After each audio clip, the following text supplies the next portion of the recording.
Welcome back to Sudhamani vlogs. Guys, ಇವತ್ತಿನ video ಏನು ಅಂತ ಹೇಳಿದ್ರೆ, ನಾನು ಈ ಬಾಯ್ಲ್ಡ್ ರೈಸ್ ಮತ್ತು ವೈಟ್ ರೈಸ್ ಎರಡನ್ನೂ ನೆನೆ ಹಾಕಿದ್ದೇನೆ. ಸೊ ಗಟ್ಟಿ ಮಾಡುವ, ಹಾಗೆ ಜೊತೆಗೆ ಚಿಲ್ಮಿ ಮಾಡುವ ಅಂಥೇಳಿ. ಸೊ ಆ ರೆಸಿಪಿನ ನಿಮ್ಮ ಜೊತೆ ಕೂಡ ಶೇರ್ ಮಾಡುವ ಅಂಥೇಳಿ. ಸೊ ನಿನ್ನೆಂದು ಒಂದು ವಿಡಿಯೋ ಶೇರ್ ಮಾಡಿದ್ದೀನಿ, ನಮ್ಮ ಮತ್ತೆ ಬರ್ಡೇ ಸೆಲೆಬ್ರೇಷನ್ನು ಸಿಂಪಲಾಗಿ ಮಾಡಿರುವಂಥದ್ದು. ಆ ವಿಡಿಯೋನ ಯಾರು ನೋಡಿಲ್ಲ ಅಂದರೆ ಒಂದ್ಸತಿ ಹೋಗಿ ನೋಡ್ಕೊಂಡು ಬನ್ನಿ. ಹಾಗೆಯೇ ಇವತ್ತಿನ ವಿಡಿಯೋ ಕಂಟಿನ್ಯೂ ಮಾಡೋಣ ಬನ್ನಿ. ಸೊ ಯಾವುದು ಬೆಳಗ್ಗೆಯಿಂದ ಯಾವುದೇ ರೀತಿ ಶೂಟ್ ಮಾಡ್ಕೊಂಡಿಲ್ಲ, ಇವಾಗ ಇದನ್ನು ರೆಸಿಪಿ ಮಾಡ್ತಿದ್ದೀನಲ್ಲ ತಿಂಡಿದ್ದು, ಹಾಗಾಗಿ ಇದನ್ನ ಶೇರ್ ಮಾಡೋಣ ಅಂಥೇಳಿ. ಸೊ ಬನ್ನಿ, ರೆಸಿಪಿನ ಶೇರ್ ಮಾಡ್ತೀನಿ. ಆಲ್ರೆಡಿ ಅಕ್ಕಿ ನೆನೆಸಕ್ಕೆ ಹಾಕಿದ್ದೀನಿ. ಸೊ ಈಗ ಕಡಿಲಿಕ್ಕೆ ಹಾಕುವ ಬನ್ನಿ. ನಾನು ಹೇಳಿದಾಗ ಇಲ್ಲಿ ಅಕ್ಕಿ ನೆನೆಸ್ಲಿಕ್ಕೆ ಹಾಕಿದ್ದೇನೆ. ಇದರಲ್ಲಿ ನಾನು ಬಾಯ್ಲ್ಡ್ ರೈಸ್ ಮತ್ತು ವೈಟ್ ರೈಸ್ ಎರಡನ್ನೂ ಕೂಡ ಸಮ ಪ್ರಮಾಣದಲ್ಲಿ ತಗೊಂಡಿದ್ದೀನಿ. ಅಂದರೆ ಬಾಯ್ಲ್ಡ್ ರೈಸ್ 3 ಪಾವ್ ಹಾಕಿದರೆ ವೈಟ್ ರೈಸ್ ಕೂಡ 3 ಪಾವ್ ಹಾಕಿದ್ದೀನಿ. ಹಾಗೆ ಬಿಕಾಸ್ ನಮ್ಮ ಮನೇಲಿ ತುಂಬ ಜನ ಇರೋದ್ರಿಂದ ಸ್ವಲ್ಪ ಜಾಸ್ತಿನೇ ಬೇಕಾಗತ್ತೆ. ನೀವು ಚಿಕ್ಕ ಫ್ಯಾಮಿಲಿಯವ್ರು ಮಾಡ್ಕೊಳ್ತೀರಾ ಅನ್ನೋದಾದರೆ ಇಷ್ಟು ನೆನೆಸ್ಬೇಕಂತಿಲ್ಲ, ನಿಮ್ಗೆ ಎಷ್ಟು ಬೇಕು ಅಷ್ಟೇ. ಮತ್ತು ಇದು ಬಾಯ್ಲ್ಡ್ ರೈಸೇ ಬೇಕಂತಿಲ್ಲ, ವೈಟ್ ರೈಸಲ್ಲಿ ಕೂಡ ಮಾಡ್ಕೊಳ್ಬೋದು. ಸೊ ಇದನ್ನು ಈಗ ನಾನು ಕಡಿಲಿಕ್ಕೆ ಹಾಕ್ತೀನಿ. ಬಟ್ ಏನು ಅಂತಂದರೆ ಇದು ಗಟ್ಟಿಯಾಗಿ ಕಡಿಬೇಕು, ಜಾಸ್ತಿ ನೀರನ್ನು ಸೇರಿಸ್ಲಿಕ್ಕಿಲ್ಲ. ಹಾಗಾಗಿ ನಾನಿಲ್ಲಿ ಗ್ರೈಂಡರಲ್ಲಿ ಕಡಿತಾ ಇದ್ದೀನಿ. ಮಿಕ್ಸಿಯಲ್ಲಿ ಮಾಡಿಕೊಂಡ್ರೆ ಸ್ವಲ್ಪ ಕಷ್ಟ ಅದು. ಅದೇ ಗ್ರೈಂಡರಲ್ಲಿ ಆದರೆ ನೀರು ಸೇರಿಸೇ ಕಡಿಬೋದು, ಅದೇನು ಡಿಫಿಕಲ್ಟ್ ಅಂತ ಅನ್ಸೋದಿಲ್ಲ. ಮತ್ತು ಗ್ರೈಂಡರಲ್ಲಿ ಸಣ್ಣಕ್ಕೆ ಹೇಗೋ ಕಡಿತಾ ಹೋಗುತ್ತೆ. ಬಟ್ ಮಿಕ್ಸಿಯಲ್ಲಿ ಸ್ವಲ್ಪ ನೀರು ಹಾಕದೆ ಕಡಿಯೋದು ಸ್ವಲ್ಪ ಕಷ್ಟ. ಸೊ ಅದಕ್ಕೆ ನೀರಾದರೆ ಬೇಕಾದರೆ ನೀವು ಅದಕ್ಕೆ ಅಕ್ಕಿ ಹಿಟ್ಟನ್ನು ಸೇರಿಸ್ಕೊಳ್ಬೋದು. ಮಿಕ್ಸಿಲಿ ಕಡಿಯೋದಾದರೆ, ಕಲ್ಲಲ್ಲಿ ಆದರೆ ಪರವಾಗಿಲ್ಲ. ಇಲ್ಲಾಂದರೆ ಇನ್ನೂ ಒಂದು ಟಿಪ್ಸ್ ಅಂದರೆ, ನೀವು ಕಡ್ದ ನಂತರ ನೀರಾಗಿದೆ ಅದನ್ನು ಗ್ಯಾಸಲ್ಲಿಟ್ಟು ಸ್ವಲ್ಪ ಬಿಸಿ ಕೂಡ ಮಾಡ್ಕೊಳ್ಬೋದು.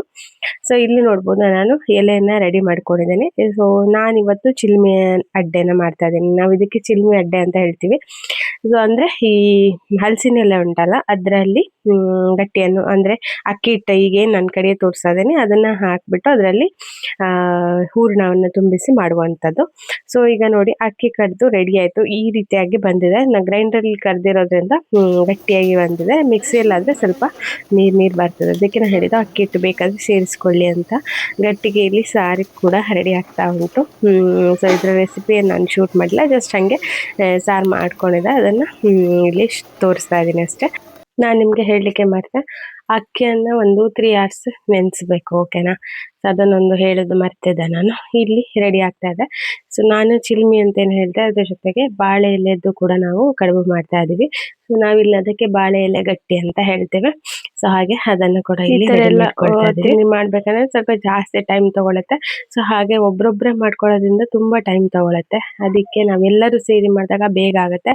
ಆ್ಯಂಡ್ ಜಾಯಿಂಟ್ ಫ್ಯಾಮಿಲಿ ಎಲ್ಲ ಒಟ್ಟಾಗಿ ಸೇರಿ ಮಾಡೋದ್ರಿಂದ ಸೊ ಈ ಥರ ತಿಂಡಿಗಳು ಮಾಡ್ಬೋದು. ಆ್ಯಂಡ್ ಮಾಡೋದು ಕೂಡ ಈಸಿ ಅಂತ ಅನ್ಸುತ್ತೆ, ಅಷ್ಟೇನು ಡಿಫಿಕಲ್ಟ್ ಅಂತ ಅನ್ಸೋದಿಲ್ಲ. ಮತ್ತು ಇದು ನಾವು ಹಿಂದಿನ ದಿನನೇ ಮಾಡ್ತಾ ಇರೋದು. ಬೆಳಿಗ್ಗೆನೇ ಸ್ವಲ್ಪ ಟೈಮ್ ತಗೊಳುತ್ತಲ್ಲ, ಹಾಗಾಗಿ ಹಿಂದಿನ ದಿನನೇ ಮಾಡಿಟ್ಟು ಬಿಟ್ರೆ ಸೊ ಅದು ಏನಿರುತ್ತೆ ಅಕ್ಕಿ ಅಂತ ಏನು ಹೇಳ್ತೀವಿ, ಸರ್ಗೋಲು, ಸೊ ಅದು ಬೆಳಿಗ್ಗೆ ಸಹ ಹಾಗೆ ಬಿಸಿ ಇರುತ್ತೆ. ಬೇಕಿದ್ರೆ ನಾವು ಮತ್ತೆ ಬಿಸಿ ಮಾಡ್ಕೊಳ್ಬೋದು. ಈಗ ಬನ್ನಿ ಹೇಗೆ ಮಾಡೋದು ಅಂತ ತೋರಿಸ್ತೀನಿ. ಮೊದಲಾಗಿ ಈ ಬಾಳೆ ಎಲೆ ಮತ್ತು ಹಲಸಿನ ಎಲೆ ಎಲ್ಲವನ್ನು ಆಗುತ್ತೆ. ಸೊ ಇಲ್ಲಿ ಸಿಂಧು ಎಲ್ಲವನ್ನು ಒಡಿಸಿ ಕೊಡ್ತಾ ಇದ್ದಾಳೆ. ರಶ್ಮಿ ಅದಕ್ಕೆ ತುಂಬಿಸ್ಲಿಕ್ಕೆ ಕಾಯಿ ಮತ್ತು ಬೆಲ್ಲ ಏನು ಬೇಕೋ ಅದನ್ನು ರೆಡಿ ಮಾಡಿಕೊಡ್ತಾ ಇದ್ದಾಳೆ. ನೋಡಿ, ನಾನು ಈ ಥರ ಕೋನ್ ಥರ ಶೇಪ್ ಮಾಡಿದ್ದೀರಲ್ಲ, ಇದಕ್ಕೇ ನಾವು ಚಿಲ್ಮೆ ಅಂತ ಕರೆಯೋದು. ಸೊ ಇದೇನು ಈಸಿ ಗೈಸ್, ಏನೋ ಕಷ್ಟ ಇಲ್ಲ. ರೌಂಡ್ ಹೀಗೆ ರೌಂಡ್ ಥರ ಮಾಡಿಬಿಟ್ಟು, ಕೋನ್ ಥರ ಮಾಡಿಬಿಟ್ಟು ಅಲ್ಲಿ ಮುಳ್ಳು ಸಿಕ್ಸ್ಲಿಕ್ಕಿದೆ. ಸೊ ಅದನ್ನು ಮುಳ್ಳಂದರೆ ಸೊ ನಿಮಗೆ ಮುಳ್ಳದು ಸಿಗುತ್ತೋ ಇಲ್ಲೋ ಗೊತ್ತಿಲ್ಲ, ನಾನು ಲಾಸ್ಟ್ ಟೈಮ್ ಒಂದ್ಸತಿ ಹೇಳಿದ್ದೆ. ಸೊ ಇದಕ್ಕೆ ನಾವು ಕರ್ಕಟೆ ಮುಳ್ಳು ಅಂತ ಕರಿತೀವಿ. ಇದನ್ನ ನಾವು ಇಲ್ಲಿ ಮೂಡೆ, ಗುಂಡ ಮತ್ತು ಈ ಥರ ಚಿಲಿಮಿ ಇದೆಲ್ಲ ಮಾಡಲಿಕ್ಕೆ ನಾವು ಯೂಸ್ ಮಾಡ್ತೇವೆ ಆ ಮುಳ್ಳನ್ನು. ಸೊ ನಿಮಗೆ ಅದು ಅವೈಲೇಬಲ್ ಇಲ್ಲ ಅಂದರೆ ತಂಗಿನ ಮರದ ಹಿಡ್ಲಲ್ಲಿ ಇರುತ್ತಲ್ಲ ಕಡ್ಡಿ, ಹಿಡಿ ಕಡ್ಡಿ ಅಂತ ಏನು ಹೇಳ್ತಾರೆ, ಗುಡಿಸ್ತೀವಲ್ಲ ಕಡ್ಡಿ, ಹಾಗಂತ ಗುಡಿಸುವ ಕಡ್ಡಿ ಅಲ್ಲ, ಫ್ರೆಶ್ ಇರ್ತದಲ್ಲ ಹೊಸದು ತೆಗೆದಿರುವ ಕಡ್ಡಿ, ಅದನ್ನು ಯೂಸ್ ಮಾಡಬೇಕು. ಸೊ ಅದರಿಂದ ನಿಮಗೆ ಈಸಿ ಆಗ್ತದೆ. ಅದನ್ನು ಕೂಡ ಚುಚ್ಕೊಂಡ್ರೆ ಆಗತ್ತೆ. ಇಲ್ಲದಿದ್ದರೆ ಪಿನ್ನು ಗಿನ್ನು ಅದೆಲ್ಲ ಹಾಕಬಾರ್ದು ಗೈಸ್, ನಮಗೆ ನಮ್ಮ ಸೇಫ್ಟಿಗೆ. ಸೊ ಅದು ಹಾಕ್ಬೋದು. ತೆಂಗಿನ ಮರದ ಹೆಡ್ಲಿನ ಕಡ್ಡಿ ಇದಲ್ಲ, ಅದನ್ನು ನೀವು ಯೂಸ್ ಮಾಡ್ಬೋದು. ಇಲ್ಲ ನಿಮ್ಗೆ ಈ ಮುಳ್ಳು ಅವೈಲೇಬಲ್ ಇತ್ತು ಅಂದರೆ ನೀವು ಈ ಮುಳ್ಳನ್ನು ಯೂಸ್ ಮಾಡ್ಕೊಳ್ಬೋದು.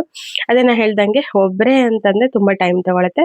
ರಶ್ಮಿ ಮತ್ತು ಸಿಂಧು ಹೆಲ್ಪ್ ಮಾಡೋದ್ರಿಂದ ಸೊ ಬೇಗ ಆಗುತ್ತೆ. ನಾನು ಜಸ್ಟ್ ಇದನ್ನು ಇದು ಮಾಡ್ತಿದ್ದೀನಲ್ಲ, ಸಿಂಧು ಎಲ್ಲ ಗಟ್ಟಿಯನ್ನು ಕೂಡ ಹಚ್ಚುತ್ತಾಳೆ. ಸ್ವಲ್ಪವನ್ನು ನಾವು ಹಾಗೆ ಹಿಟ್ಟನ್ನು ಹಾಕಿ ರೌಂಡ ಮಡಿಸಿ ಇಡುವಂಥದ್ದು. ಸ್ವಲ್ಪ ಅದಕ್ಕೆ ಕಾಯಿ ಬೆಲ್ಲವನ್ನು ಸೇರಿಸುವಂಥದ್ದು. ಅಂದರೆ ಎಲ್ಲ ಸಹ ಸ್ವೀಟೇ ಒಳ್ಳೆಯದಾಗೋದಿಲ್ಲಲ್ಲ. ಸೊ ಚಪ್ಪೆ ಸಹ ಇದ್ದರೆ ಒಳ್ಳೆ ಪದಾರ್ಥ ಇದ್ದರೆ ಬಟಾಣಿ ಸಾರು ಈ ಥರದ್ದೆಲ್ಲ ಸಾರಿದ್ರೆ ಅಥವಾ ನಾನ್ ವೆಜ್ ತಿನ್ನೋರಾದರೆ ನಾನ್ ವೆಜ್ ಕರಿಗಳು ಅದೆಲ್ಲ ತುಂಬ ಚೆನ್ನಾಗಿ ಟೇಸ್ಟ್ ಆಗುತ್ತೆ. ಚಪ್ಪೆದು ಗಟ್ಟಿಗೆ ಅಂದರೆ ಸ್ವೀಟ್ ಹಾಕದೇ ಇರ್ತದಲ್ಲ ಅದಕ್ಕೆ. ಸೊ ತುಂಬ ಟೇಸ್ಟ್ ಆಗುತ್ತೆ. ನಾನ್ ವೆಜ್ ತಿನ್ನುವಂಥವರು ನಾನ್ ವೆಜ್ಜಲ್ಲೇ ಟ್ರೈ ಮಾಡ್ಬೋದು ಗಟ್ಟಿಯನ್ನು. ಸ್ವೀಟ್ ಇದ್ದದ್ದು ಅಷ್ಟೇ ಕೋನ್ ಥರದ್ದು ಇರುತ್ತಲ್ಲ ಎಷ್ಟು ಜ್ಯೂಸಿ ಆಗಿರುತ್ತೆ ಅಂದರೆ, ಸೊ ಬಿಸಿ ಬೇಯುತ್ತಲ್ಲ ಆವಾಗಲೇ ತಿನ್ನಬೇಕು. ಜ್ಯೂಸಿ ಆಗಿರುತ್ತೆ ಗೈಸ್, ತಿನ್ನಕ್ಕೆ ತುಂಬ ಟೇಸ್ಟ್ ಅಂತ ಅನ್ಸುತ್ತೆ. ಇದು ಮಾಡ್ತಾ ಮಧ್ಯದಲ್ಲಿ ಮಕ್ಕಳು ಬಂದು ಡಿಸ್ಟರ್ಬ್ ಮಾಡ್ತಾ ಇರ್ತಾರೆ. ಸುಮ್ಮನೆ ಅದು ಇದು ಅಂತ ಮಾತಾಡ್ಸೋದು ಆ ಥರ ಮಾಡ್ತಾ ಇರ್ತಾರೆ. ಸಿಂಧು ಹೇಳ್ತಾ ಇದ್ಲು, ಒಬ್ಬ ನನಗೆ ಎಲೆ ಒರ್ಸಿನೇ ಸಾಕಾಯ್ತು ಸಿಕ್ಕಾಪಟ್ಟೆ ಇತ್ತು ಅಂತ. ಇಲ್ಲಾದರೂ ಆಮೇಲೆ ತುಂಬ ಎಲೆಗಳು ಉಳಿತು, ಅಷ್ಟು ಎಲೆ ಒರೆಸಿದಳು ಅವಳು. ಅದಾದ ನಂತರ ಹಚ್ಚಲಿಕ್ಕೂ ಅಷ್ಟೇ ತುಂಬ ಇತ್ತಲ್ಲ, ಸೊ ಅದನ್ನು ಕೂಡ ಅವಳೇ ಹಚ್ಚಿದ್ದು. ಅದೇ ಹೇಳಿ ನಗಾಡ್ತಾ ಇದ್ಲು, ನನಗೆ ಎಲೆಗೆ ಹಚ್ಚಿನೇ ಸಾಕಾಯ್ತು ಅಂತ.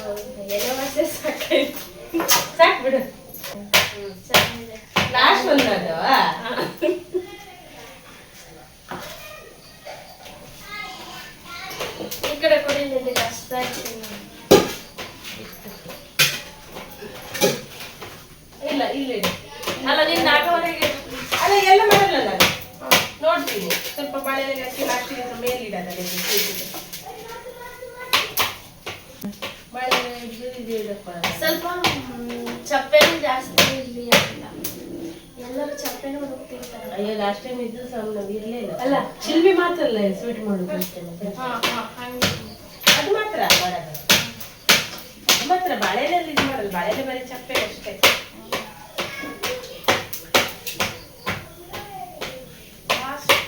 ಅವನ್ನೆಲ್ಲ ರೆಡಿ ಮಾಡ್ಕೊಂಡಾಯ್ತು. ಈಗ ಇದಕ್ಕೆ ಒಳಗೆ ಹಿಟ್ಟನ್ನು ಹಾಕ್ತಾ ಇದ್ದೇನೆ. ಸೊ ಹಿಟ್ಟು ಮೆದು ಇದ್ರೆ ತುಂಬ ಚೆನ್ನಾಗಿರುತ್ತೆ. ಮೆದು ಅಂದರೆ ಮೆತ್ತಗಿರ್ಬೇಕು, ನೀರಲ್ಲ. ನೀರಿದ್ರೆ ಒಂಥರ ಹಚ್ಚಲಿಕ್ಕೆ ಬರುವುದಿಲ್ಲ ನಮಗೆ. ಸ್ವಲ್ಪ ಗಟ್ಟಿಯಾಗಿ ಇರಬೇಕು, ಆದರೆ ಮೆತ್ತಗಿದ್ರೆ ಚೆನ್ನಾಗಿರುತ್ತೆ ಒಂಥರ. ಮತ್ತು ಇದಕ್ಕೆ ಫುಲ್ಲು ಸಣ್ಣ ನೈಸ್ ಕಡಿಬೇಕಂತನೂ ಇಲ್ಲ. ಸೊ ಸ್ವಲ್ಪ ತರಿ ಸಿಕ್ಕಿದ್ರು ಏನಾಗೋದಿಲ್ಲ, ಚೆನ್ನಾಗೇ ಆಗುತ್ತೆ ಅದನ್ನು. ಸೊ ಗ್ರೈಂಡರ್ಲಿ ಕಡ್ದಾಗ ನಾವು ನೀರು ಹಾಕದೆ, ಅಂದರೆ ಜಾಸ್ತಿ ನೀರು ಹಾಕದೆ ಕಡಿಯೋದಲ್ಲ, ಹಾಗಾಗಿ ತುಂಬ ಸಣ್ಣ ಆಗ್ಬೇಕಂದ್ರೆ ತುಂಬ ಟೈಮ್ ತಗೊಳತ್ತಲ್ಲ. ಸೊ ಹಾಗೆ ಸ್ವಲ್ಪ ಇದಿದ್ರು ತರಿ ಇದ್ರು ತೊಂದರೆ ಇಲ್ಲ. ಹಾಗಂತ ತುಂಬ ತರಿ ಇಡ್ಲಿಕ್ಕಿಲ್ಲ, ಸ್ವಲ್ಪ ತರಿ ಇಡ್ಬೋದು. ಈಗ ನಾನು ಕೋನ್ಗೆಲ್ಲ ಹಚ್ಚಿ ಹಿಟ್ಟನ್ನು ಹಾಕಿ ರೆಡಿ ಮಾಡ್ಕೊಳ್ತೀನಿ. ಅಷ್ಟರಲ್ಲಿ ರಶ್ಮಿ ಕಾಯಿ ಮತ್ತು ಬೆಲ್ಲವನ್ನು ರೆಡಿ ಮಾಡ್ತಾ ಇದ್ದಾಳೆ. ಕಾಯಿ ತುರಿದು ಬೆಲ್ಲವನ್ನು ರೆಡಿ ಮಾಡ್ತಾ ಇದ್ದಾಳೆ.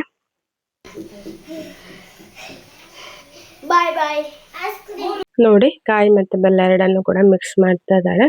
ಸೊ ಇದನ್ನು ನಾನೇನು ಚಿಲ್ಮೆ ಅಂತ ಏನು ಹೇಳಿದೆ, ಕೋನ್ ಥರ ಏನು ಶೇಪ್ ಮಾಡಿಟ್ಟಿದ್ದೀನಿ. ಅದರೊಳಗೆ ಈಗ ತುಂಬಿಸ್ಲಿಕ್ಕಿದೆ, ಅದನ್ನು ಕೂಡ ನಿಮಗೆ ತೋರಿಸ್ತೇನೆ ಹೇಗೆ ಅಂತ ಹೇಳಿ. ಬನ್ನಿ ನೋಡಿ, ನಾನು ಕೋನ್ ಥರ ಏನು ಶೇಪ್ ಮಾಡಿದ್ದೇನೆ ಅದರೊಳಗೆ ಈಗ ಕಾಯಿ ಬೆಲ್ಲವನ್ನು ತುಂಬಿಸುವಂಥದ್ದು. ಇದಕ್ಕೆ ನಾನು ಏಲಕ್ಕಿ ಎಲ್ಲ ಸೇರಿಸಲಿಲ್ಲ. ನೀವು ಬೇಕಿದ್ದರೆ ಫ್ಲೇವರ್ ಇಷ್ಟ ಇದ್ದರೆ ಏಲಕ್ಕಿಯನ್ನು ಸೇರಿಸ್ಕೊಳ್ಬೋದು. ನಾನು ಜಸ್ಟ್ ಕಾಯಿ ಮತ್ತು ಬೆಲ್ಲವನ್ನು ಸೇರಿಸಿದ್ದೇನೆ. ಯಾವುದೇ ರೀತಿ ಮಿಕ್ಸಿಯಲ್ಲಿ ಪುಡಿ ಮಾಡಿದ್ದೆ ಏನು ಮಾಡಲಿಲ್ಲ. ಸಣ್ಣಗೆ ಕಾಯಿ ತುರಿದು ಅದಕ್ಕೆ ಬೆಲ್ಲವನ್ನು ಸೇರಿಸಿದಷ್ಟೇ. ಈ ಕೋನ್ ಥರ ಮಾಡಿ ಅದರೊಳಗಡೆ ಹಿಟ್ಟಾಕಿ ಮಧ್ಯದಲ್ಲಿ ಕಾಯಿ ಮತ್ತು ಬೆಲ್ಲವನ್ನು ಸೇರಿಸಿ ಮತ್ತೆ ಮೇಲೆ ಹಿಟ್ಟಿಂದ ಕವರ್ ಮಾಡುವಂಥದ್ದು ಅಷ್ಟೇ. ಈಸಿ. ಅದೇ ಥರ ಎಲ್ಲವನ್ನು ಕೂಡ ಮಾಡಿ ಇಟ್ಕೊಳ್ತಾ ಇದ್ದೀನಿ ಫಸ್ಟ್ಗೆ. ಅದಾದ ನಂತರ ಚಪ್ಪೆಗಟ್ಟಿ ಇಟ್ಟು ಅದ್ರ ಮೇಲ್ಗಡೆ ಸೀದಿರ್ತೀನಿ. ಇದು ಫಸ್ಟೇ ನಾವು ನಮ್ಮ ಕಡೆ ಅಕ್ಕಿ ಅಂತ ಏನು ಹೇಳ್ತೀವಿ, ಬೇರೆ ಕಡೆಯಲ್ಲಿ ಇದಕ್ಕೆ ಸರ್ಗೋಲ್ ಅಂತ ಹೇಳ್ತಾರೆ. ಸೊ ಆ ಸರ್ಗೋಲನ್ನು ಇಟ್ಟು, ನಮ್ಮ ಮಲೆನಾಡು ಸೈಡಲ್ಲಿ ಸರ್ಗೋಲ್ ಅಂತ ಹೇಳ್ತಾರೆ, ಅದನ್ನು ಇಟ್ಟು ಅದು ಸೆಕೆ ಬಂದ ಮೇಲೆ, ಅಂದರೆ ಬಿಸಿ ಆದಮೇಲೆ ಒಳಗೆ ಇದನ್ನು ಇಡಬೇಕು. ಸೊ ಬೇಗ ಇಡಬೇಕು, ಯಾಕಂದರೆ ಬೆಲ್ಲ ನೀರಾಗಿ ಹೋಗ್ತದಲ್ಲ. ಸೊ ಅದಕ್ಕೆ ಮಾಡಿದ ತಕ್ಷಣ ಅದರಲ್ಲಿ ಇಟ್ಟು ಬಿಡಬೇಕು. ನೋಡಿ, ಈ ರೀತಿಯಾಗಿ ಫಿಲ್ ಮಾಡುವಂಥದ್ದು ಅಷ್ಟೇ, ಕಷ್ಟ ಏನಿಲ್ಲ. ಹಿಟ್ಟನ್ನು ನೀವು ಅಕ್ಕಿ ಹಿಟ್ಟಲ್ಲೇ ಮಾಡ್ಬೋದು, ಬರೀ ಅಕ್ಕಿ ಹಿಟ್ಟಲ್ಲಿ. ಬಟ್ ಅದಕ್ಕಿಂತ ಕಡ್ದು ಮಾಡ್ತೀವಲ್ಲ ಅದರಲ್ಲಿ ರುಚಿ ಹೆಚ್ಚಿದೆ. ಮತ್ತು ಅದರಲ್ಲೂ ಬಾಯ್ಲ್ಡ್ ರೈಸು ತುಂಬಾ ಚೆನ್ನಾಗಿರುತ್ತೆ. ಬಾಯ್ಲ್ಡ್ ರೈಸಲ್ಲಿ ತುಂಬ ಮೆತ್ತಗೆ ಬರುತ್ತೆ. ವೈಟ್ ರೈಸಲ್ಲಿ ಸ್ವಲ್ಪ ಗಟ್ಟಿ ಥರ ಫೀಲ್ ಆಗುತ್ತೆ, ಬಟ್ ಬಾಯ್ಲ್ಡ್ ರೈಸಲ್ಲಿ ಇನ್ನೂ ಸ್ಮೂತಾಗಿ ಚೆನ್ನಾಗಿ ಬರುತ್ತೆ. ವೈಟ್ ರೈಸಲ್ಲಿ ಮಾಡಿದರೆ ಫ್ರೆಶ್ ಅವಾಗೇ ತಿನ್ನಬೇಕು. ಬಟ್ ಬಾಯ್ಲ್ಡ್ ರೈಸಲ್ಲಿ ಮಾಡಿದರೆ ನೀವು ನೆಕ್ಸ್ಟ್ ಡೇ ಕೂಡ ಹಾಗೆ ತಿನ್ಬೋದು, ಅದು ಗಟ್ಟಿ ಆಗೋದಿಲ್ಲ. ಬಟ್ ವೈಟ್ ರೈಸ್ ಗಟ್ಟಿ ಆಗುತ್ತೆ. ಸೊ ಅದಕ್ಕೆ ನಾನು ವೈಟ್ ಬಾಯ್ಲ್ಡ್ ಎರಡು ಸೇರಿಸಿ ಮಾಡಿರುವಂಥದ್ದು. ನೋಡಿ, ಈಗೆಲ್ಲ ಫಿಲ್ ಮಾಡಿ ಇಟ್ಕೊಳ್ತಾ ಇದ್ದೀನಿ. ಇಟ್ಟಿದ ತಕ್ಷಣವೇ ಇನ್ನೇನು ಬೆಲ್ಲ ನೀರಾಗಿ ಸ್ಟಾರ್ಟ್ ಆಗ್ತದೆ ನೋಡಿ, ಅಷ್ಟರೊಳಗೆ ನಾನು ಎಲ್ಲನೂ ಅಟ್ಟಿಯಲ್ಲಿ ಇಟ್ಟು ಬಿಡ್ತೇನೆ. ಅದು ಆಲ್ರೆಡಿ ಸೆಕೆ ಬರಲಿಕ್ಕೆ ಇಟ್ಟಾಗಿದೆ. ಇಲ್ಲಿ ನೋಡ್ಬೋದು, ಇಲ್ಲಿ ಚಪ್ಪೆಗೆ ಮಾಡ್ತದೆ ಅಳಸೆಂದು. ಜಸ್ಟ್ ಇದನ್ನು ಏನಿಲ್ಲ, ಜಸ್ಟ್ ಹಿಟ್ಟನ್ನು ಬಾಳೆ ಎಲೆಗೆ ತಟ್ಟಿಬಿಟ್ಟು ಅದನ್ನು ಮಡ್ಚಿಡುವಂಥದ್ದು ಅಷ್ಟೇ. ಅದು ಚಪ್ಪೆಗಟ್ಟಿ, ನಾವಿದನ್ನು ಪುಟ್ಟುಗಟ್ಟಿ ಅಂತ ಕರಿತೇವೆ. ಸೊ ಅದೇ ಚಪ್ಪೆ ಅಂದರೆ ಸ್ವೀಟ್ ಇರುವುದಿಲ್ಲ. ಇದನ್ನು ನೀವು ಗ್ರೇವಿ ಯಾವುದಾದ್ರು ಸಾರಲ್ಲಿ ತಿನ್ಬೋದು. ಸ್ವಲ್ಪ ಖಾರ ಖಾರವಾಗಿದ್ರೆ ಚೆನ್ನಾಗಿರುತ್ತೆ. ಅದೇ ಇಲ್ಲದಿದ್ದರೆ ಈ ಥರ ಬಟಾಣಿ ಸಾರು ಇದೆಲ್ಲ ತುಂಬ ಚೆನ್ನಾಗಾಗುತ್ತೆ. ಸೊ ಅದರಲ್ಲಿ ಟ್ರೈ ಮಾಡ್ಬೋದು. ನೋಡಿ ಇದು ಸಿಂಧು ತಟ್ತಾ ಇದ್ದಾಳೆ. ಹೀಗೆ ತಟ್ಟಿಬಿಟ್ಟು ಫುಲ್ ಬಾಳೆಲೆ ಸುತ್ತ ಇದಕ್ಕೆ ಬೇಕಾದರೆ ನಿಮಗೆ ಸ್ವಲ್ಪ ಕೈ ಅಂದರೆ ಟೈಟ್ ಅನ್ನಿಸ್ತದೆ, ಇದು ಮಾಡಲಿಕ್ಕೆ ಕೈ ನೋವಾಗ್ತದೆ ಅಂತ ಇದ್ದರೆ ಬೇಕಾದ್ರೆ ಸ್ವಲ್ಪ ನೀರನ್ನು ಸೇರಿಸ್ಕೊಂಡು ತಟ್ಟಬೋದು ಹಾಗೆ. ಸೊ ಇದನ್ನೆಲ್ಲ ತಟ್ಕೊಂಡು ಮಡಚಬೇಕು. ಕುಲ್ಪಿ ಆಯ್ತಾ? ನೋಡ್ಬೋದು ಇಲ್ಲಿ ನೀವು ಸ್ವೀಟ್ ಇದೆಲ್ಲ ರೆಡಿ ಆಯಿತು. ಈಗ ಇದನ್ನೆಲ್ಲ ತಗೊಂಡೋಗಿ ಹಟ್ಟಿಯಲ್ಲಿ ಇಡಬೇಕು. ಸೊ ಹಟ್ಟಿ ಹೇಳ್ದಾಗೆ ಆಲ್ರೆಡಿ ಬಿಸಿಗಿಟ್ಟು ಅದರಲ್ಲಿ ನೀರು ಕುದ್ದ ನಂತರ ಇದಕ್ಕೆ ಸ್ವಲ್ಪ ಚಪ್ಪೆ ಗಟ್ಟಿಯನ್ನು ಇಟ್ಟು ಮತ್ತು ಸ್ವೀಟ್ ಗಟ್ಟಿಯನ್ನು ಇಡ್ತಾ ಇದ್ದಾಳೆ ಇಲ್ಲಿ ರಶ್ಮಿ. ಸೊ ಹೀಗೆ ಒಬ್ರೊಬ್ರು ಒಂದೊಂದು ಕೆಲಸವನ್ನು ಮಾಡಿದರೆ ಬೇಗ ಆಗ್ತದೆ. ಸೊ ಇದನ್ನು ಇಟ್ಟು ಸ್ವಲ್ಪ ಬೇಯಲಿಕ್ಕೆ ಸ್ವಲ್ಪ ಟೈಮ್ ತಗೊಳತ್ತೆ. ಸೊ ಅಲ್ಲಿವರೆಗೆ ವೆಯ್ಟ್ ಮಾಡಬೇಕಾಗತ್ತೆ. ಇದು ನಾವು ನೆಕ್ಸ್ಟ್ ಡೇಗೆ ಮಾಡಿರುವಂಥದ್ದು. ಸೊ ಹಾಗಾಗಿ ಎಷ್ಟು ತನಕ ಇದ್ರೂ ತೊಂದರೆ ಇಲ್ಲ. ಸೊ ಬಿಸಿ ಜಸ್ಟ್ ಒಂದು ಸ್ವಲ್ಪ ಹೊತ್ತು ಬಿಸಿ ಆದಮೇಲೆ ಆನಂತರ ಕಟ್ಟಿಗೆನೆಲ್ಲ ತೆಗೆದು ಖಾಲಿ ಕೆಂಡದಲ್ಲಿ ಬಿಟ್ಟರೆ ಸಾಕು, ಒಳ್ಳೆ ಬಿಸಿಯಾಗಿ ಒಳ್ಳೆ ಬೇಯ್ತದೆ. ಸೊ ನೋಡ್ಬೋದು ಹೀಗೆಲ್ಲ ಇಟ್ಟಾಯಿತು. ಇದು ನೆಕ್ಸ್ಟ್ ಡೇ ಮಾರ್ನಿಂಗು ನಾನು ಓಪನ್ ಮಾಡ್ತಾ ಇದ್ದೇನೆ. ಸೊ ಗಟ್ಟಿ ಎಲ್ಲ ಚೆನ್ನಾಗಿ ಬಂದಿದೆ. ಈಗ ಒಂದನ್ನು ಓಪನ್ ಮಾಡಿ ತೋರಿಸ್ತೇನೆ. ಸೊ ಈ ಥರ ಆಗಿದೆ ನೋಡಿ ಚಿಲ್ಲಿ. ಸೊ ನಿನ್ನೆನೇ ಆದರೆ ಇನ್ನೂ ಚೆನ್ನಾಗಿರುತ್ತೆ ತಿನ್ನೋಕ್ಕೆ. ನೆಕ್ಸ್ಟ್ ಡೇಗೆ ಸ್ವಲ್ಪ ಬಿಸಿ ಮಾಡಿಕೊಂಡು ತಿನ್ನಬೇಕಾಗತ್ತೆ.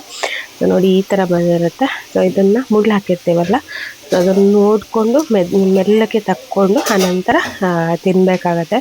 ಸಖತ್ತು ಜ್ಯೂಸಿ ಆಗಿರುತ್ತೆ ಗೈಸ್. ಈಗ ಬಾಳೆ ಎಲೆಗೆ ಹಾಕ್ಬೋದು, ಅದು ತುಂಬ ಸ್ವೀಟ್, ಅದೇ ತುಂಬ ದೊಡ್ಡದಲ್ವಾ, ತುಂಬ ಸ್ವೀಟ್ ಅನಿಸುತ್ತೆ. ಇದನ್ನು ನಾವು ಅರಿಶಿಣ ಎಲೆಯಲ್ಲಿ ಕೂಡ ಮಾಡ್ತೇವೆ. ಸೊ ಅದು ಪಂಚಮಿ ಟೈಮಿಗೆ ಮಾಡ್ತೇವೆ. ಸೊ ಇದನ್ನು ಚಿಲ್ಮಿನ ನಾವು ಯಾವ ಟೈಮಲ್ಲಿ ಕೂಡ ಮಾಡ್ಬೋದು, ಯಾಕೆಂದರೆ ಹಲಸಿನ ಎಲೆ ಯಾವಾಗ ಕೂಡ ಅವೈಲೇಬಲ್ ಇರ್ತದೆ ಹಾಗೆ. ಸೊ ನೋಡ್ಬೋದು ಗೈಸ್ ಈ ಥರ ಬಂದಿದೆ. ಎಷ್ಟು ಬಿಸಿ ಬಿಸಿಯಾಗಿ ಎಷ್ಟು ಜ್ಯೂಸಿ ಆಗಿತ್ತು ಗೊತ್ತಾ, ತುಂಬ ಟೇಸ್ಟಿಯಾಗಿತ್ತು. ಮಕ್ಕಳಿಗೆ ಐಸ್ ಕ್ರೀಮ್ ಅಂತ ಹೇಳಿ ಕೊಡೋದು. ಸೊ ಹಾಗೆ ಅವರು ಕೂಡ ಇಷ್ಟದಲ್ಲಿ ತಿಂತಾರೆ. ಇದು ನೋಡ್ಬೋದು ಪುಟ್ಟುಗಟ್ಟಿ ಚಪ್ಪೆ ಅಂತ ಏನು ಹೇಳಿದ್ದೀನಿ, ಅದು ಚಪ್ಪೆಗಟ್ಟಿ.